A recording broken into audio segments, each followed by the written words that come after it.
एषा ते अभिहिता सांख्ये बुद्धिर्योगे त्विमां शरणो बुद्धया युक्तो यया पार्थ कर्म बंधम पराहसयसि।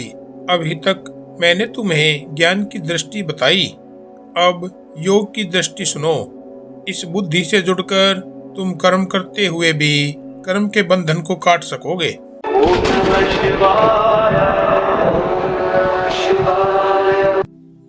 मेरे सनातनीय भाइयों और बहनों, धर्माय नमः। हम श्रीमद् भगवद गीता के श्लोक दर श्लोक का अध्ययन कर रहे हैं और आज का श्लोक दूसरे अध्याय का 39वां श्लोक है। यह श्लोक एक मोड़ है। यहाँ से गीता सिर्फ ज्ञान नहीं, जीने की कला बनती है। कृष्ण कहते हैं कि हे अर्जुन, अब तक जो बताया वह था समझना, अब जो बताऊंगा वह है जीना। सांख्य यानी जानना, योग यानी जीते हुए करना। बहुत लोग सच जानते हैं पर जीते नहीं। कृष्ण कहते हैं कि सिर्फ जानना तुम्हें मुक्त नहीं करेगा, सही बुद्धि से किया गया कर्म तुम्हें मुक्त करेगा। यहाँ बुद्धि IQ नहीं है, यह है जागरूकता, विवेक। यह समझ कि मैं करता नहीं, माध्यम हूँ।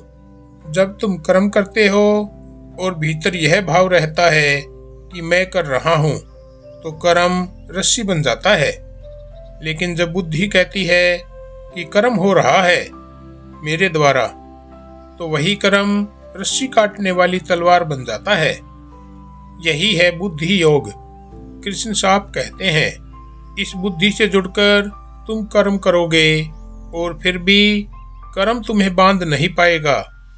आज के जीवन में हम कहते हैं मजबूरी है, दबाव है, हालात है, लेकिन सच यह है कि बंधन बाहर नहीं, हमारी बुद्धि में है। बुद्धि बदली तो वही हालात साधना बन जाते हैं।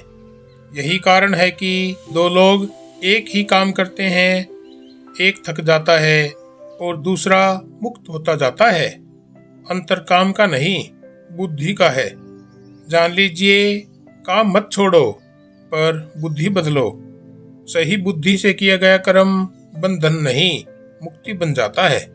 जय श्री कृष्णा। तो मेरे सनातनी भाइयों और बहनों, यह थी हमारी आज की वीडियो। अगर पसंद आई हो तो लाइक, कमेंट और शेयर करें। चैनल को सब्सक्राइब करें। इसी के साथ हर हर महादेव, ओम शिव शक्ति नमः। सनातन धर्म की जय हो। धर्मेश दिता।